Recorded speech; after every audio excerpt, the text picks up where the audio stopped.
हे guys, very good morning. तो कैसे हैं आप लोग।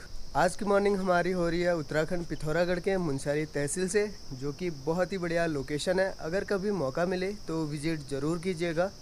बाय द वे, आज का हमारा ब्लॉग होने वाला है कुछ इस तरीके का कि मम्मी अभी भी पिथौरागढ़ हैं और गाजू काटने के लिए किन्हीं को बोला था तो वो आए हैं। तो सबसे पहले मुझे जाना है उनको लेके मंगे, क्योंकि उन्हें बताना है कि कहाँ से गाजू काटना है। और साथ ही होने वाला है रोज़ की तरह घर का ही बहुत सारा काम। तो सबसे पहले मंगे चलते हैं। तो मंगे जाने से पहले दराती को पला रहे हैं। अब पला रहे हैं मतलब दराती की धार जो है उसको तेज़ कर रहे हैं।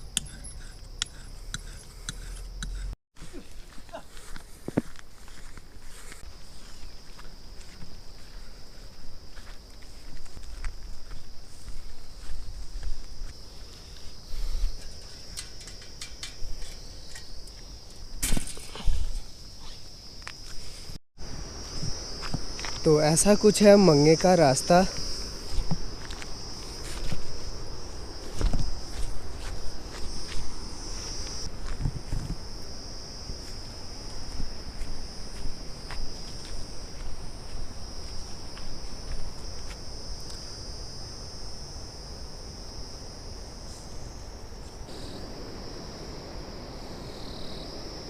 Gajo pas nakakagama ang gado.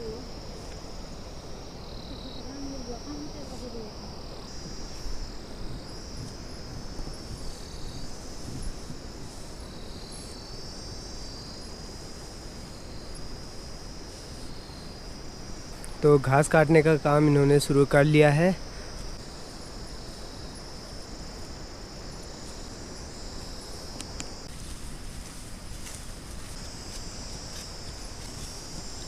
तो ये होती है भाई घास काटने की स्पीड।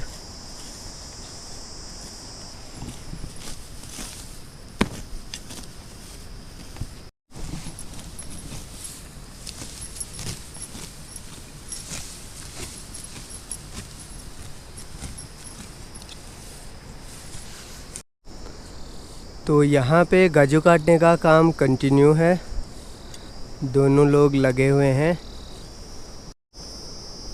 और वहाँ से सूरज आ गया है पानी लेके एक बोतल में।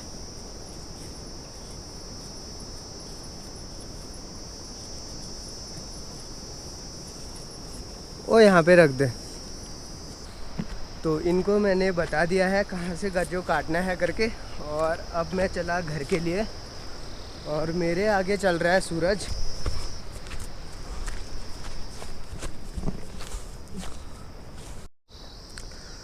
तो चलिए हर रोज़ की तरह ब्लॉग की शुरुआत करते हैं एक प्यारे से व्यू के साथ। तो ऐसा कुछ है आज मौसम, आसमान एकदम नीला और साफ़ और धूप आई हुई है।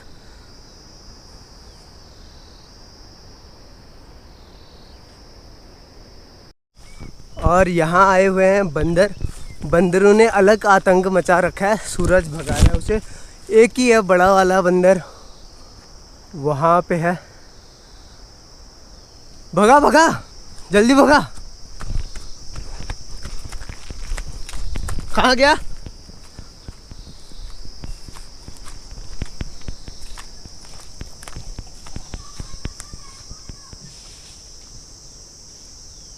यही है।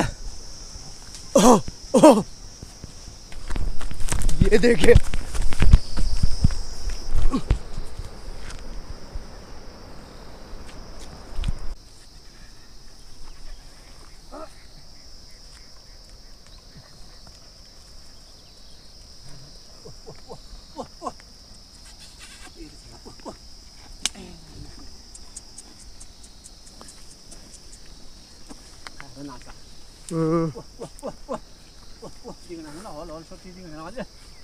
देखे ना जगह, देखे ना।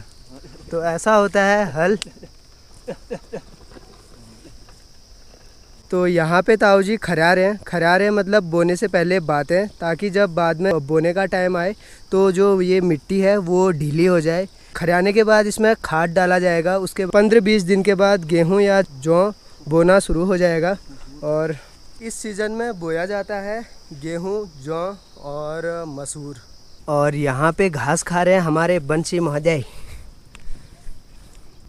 अब बंसी को भी वीडियो में आने का शौक़ हो गया है। हर दिन कहता है कि मेरी भी वीडियो बनाओ। मजाक कर रहा हूँ। जब तक बंसी को ब्लॉग में ऐड नहीं करता हूँ सुकून जैसा नहीं मिलता है, क्योंकि बहुत शैतान है ये, बिना इससे मिले दिन भी नहीं करता है। और देखो घास भी कितने ऐसो आराम से खा रहा है, नखरे कर करके। भाई आजा। तो काम तो आज भी बहुत है, मगर शुरुआत करते हैं दो पकाने से। तो ये वाला दो सुबह रख दिया था जो अब पक चुका है, और इसको अब निकालते हैं नीचे और दूसरा दो रखते हैं चूल्हे में।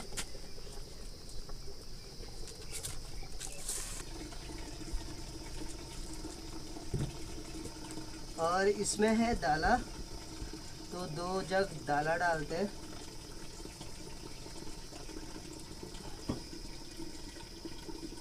थोड़ा सा पानी कम हो रहा है, थोड़ा पानी डालते हैं।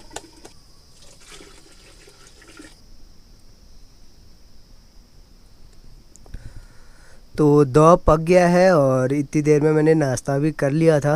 और अब मुझे जाना है खेत में। तो खेत खोदने के लिए हमें सबसे पहले चाहिए होता है बॉस, जो कि यहाँ पे है। इस वाले से ये आएगा आज खेत खोदने के काम। तो यहाँ पे है वो खेत जिसमें हमने मक्का बोया हुआ था, और अब इसके जो ये डंडे हैं ना, इनको उखाड़ना है और फिर खेत को खोदना है, क्योंकि अब प्याज लगाने का टाइम हो गया है। तो खेत खोद के रेडी करते हैं।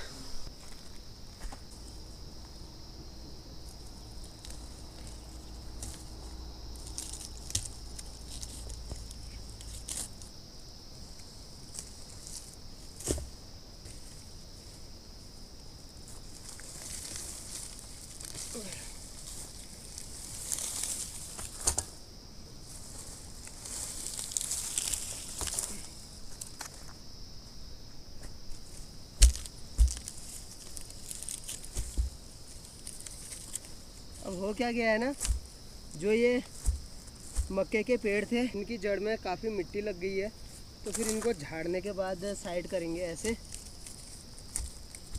ये देखिए, ये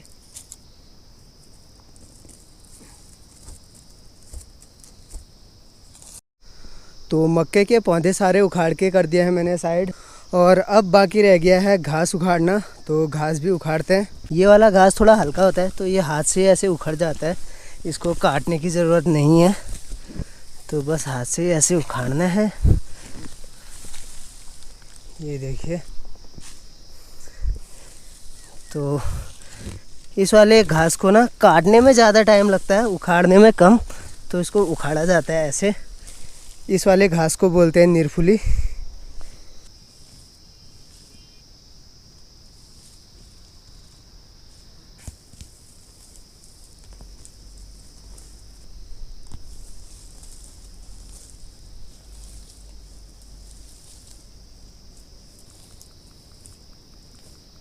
तो जैसे मैं अभी कर रहा हूँ ना खेती बाड़ी का काम, शायद ऐसे हमारे बड़े बुज़ुर्गों ने भी करा होगा, और शायद मैं उनकी तरह तो नहीं कर सकता हूँ या उनके बराबर तो नहीं कर सकता हूँ, मगर हाँ एक चीज़ ज़रूर है कि मैं कोशिश ज़रूर कर सकता हूँ।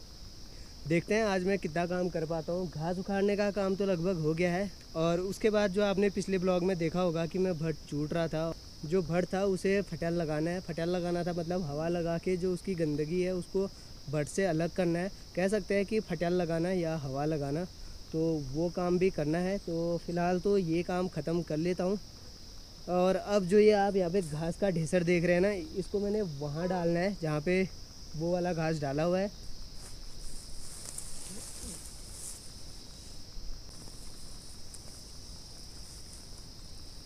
तो खेत लगभग सारा साफ़ हो गया है, और कचरा वहाँ पे इकट्ठा करा हुआ है।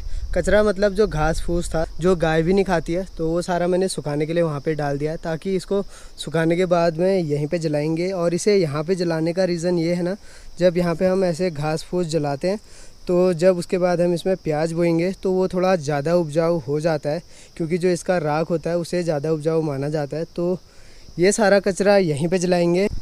तो फ़िलहाल अब मैं खेत खोदने का काम शुरू करता हूँ।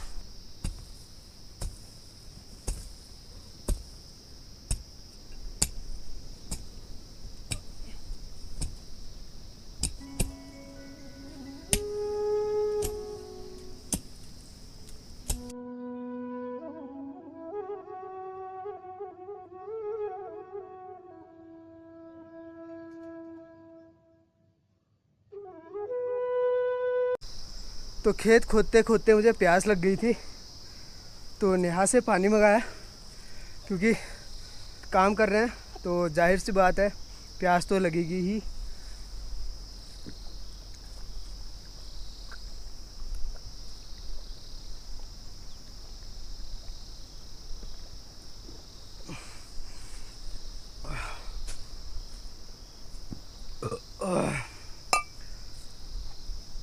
थकान बहुत लग रही है वैसे, एक तो धूप लग रही है, इस वजह से भी शायद थकान ज़्यादा लग रही हो, और प्यास भी इसी वजह से ज़्यादा लग रही है। आजकल एक चीज़ काफ़ी सुनने को मिल रही है पहाड़ों में, कि अब पहाड़ों में उतना कुछ नहीं होता है जितना पहले होता था। शायद ये भी तो हो सकता है कि हम लोग उतना होने योग्य भी ना कर रहे हों।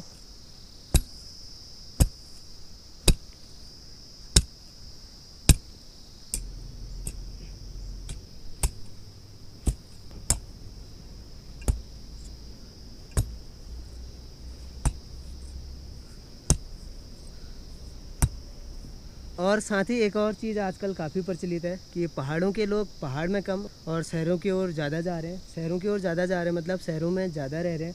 और काफ़ी लोगों से अगर रीज़न पूछोगे तो काफ़ी लोगों का कहना ये होगा कि पहाड़ों में पढ़ाई नहीं होती है, या फिर पहाड़ों में वो सारी फैसिलिटीज़ नहीं है जो शहरों में है। शायद वो सही हो सकते हैं। तो एक चीज़ सोचने योग्य है कि अगर हम लोग ही अपने पहाड़ों में, अपने गाँव घरों में नहीं रहेंगे तो क्या कभी सोचा है कि वो सारी फैसिलिटीज़, वो सारी सुविधाएं यहाँ किसके लिए दी जाएंगी? हमारी बंजर पड़ी भूमि के लिए या फिर हमारे बंजर पड़े मकानों के लिए? नहीं ना। जब हम लोग ही यहाँ नहीं होंगे तो वो सारी फैसिलिटीज़ यहाँ नहीं हो सकती है जो आजकल शहरों में आसानी से मिल जाती है। तो जाहिर सी बात है कि वो सारी सुविधाएं, वो सारी फैसिलिटीज़ हमें पहाड़ों में देखने को नहीं मिलेंगी। और ज़रूरत है तो हम सभी को एकजुट होकर अपने पहाड़ के लिए कुछ करने की।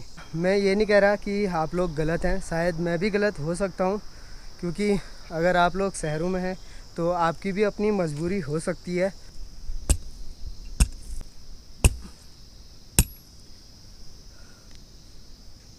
हालांकि घर का काम तो मैं रोज़ करता हूँ, मगर आज काम करने में जो मज़ा आ रहा है ना, मतलब आज इतना ज़्यादा मन लगा हुआ है मेरा काम करने में। वैसे तो मैं रोज़ घर का काम करता हूँ, मगर इतना काम आज शायद मैंने पहली बार किया होगा अपनी लाइफ में, क्योंकि आज मेरा काम में काफ़ी अच्छा मन लगा हुआ है। अगर पहाड़ी भाषा में कहा जाए तो पहाड़ के लोग कहते हैं कि पराण लैगरे। पराण लैगरे का मतलब होता है कि काम में मन लगा हुआ है। तो वही आज मेरे साथ हो रहा है, मेरा मन लगा हुआ है, या कहें कि पराण लग रहा है।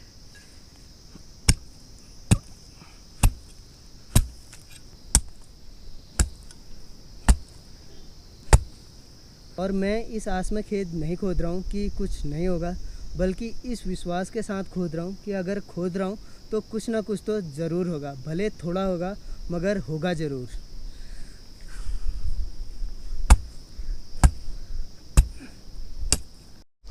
तो फिलहाल खेत खोदने का काम हो गया है, और इस खेत को मम्मी ने 2 पार्ट में डिवाइड करा हुआ है, क्योंकि इस खेत की ढलान यहाँ को थी। तो एक हिस्सा ये है और एक हिस्सा ये है। ये वाला हिस्सा खोदना अभी बाकी है, क्योंकि यहाँ पे मिर्च के पौधे लगे हुए हैं और उनमें मिर्च भी है।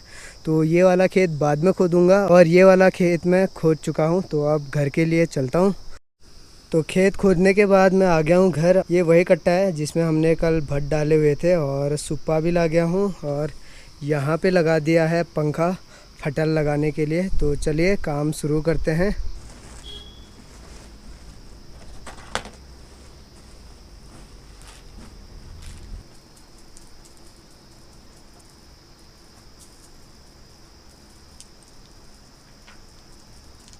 एक बार वैसे छानने के बाद और अब ऐसे छान रहा हूँ फिर से। यहाँ पर एक कट्टा रखा हुआ है और छाने हुए को ही दोबारा छान रहा हूँ, ताकि जो भी भूसा बचा होगा वो सारा अच्छी से साफ़ हो जाएगा।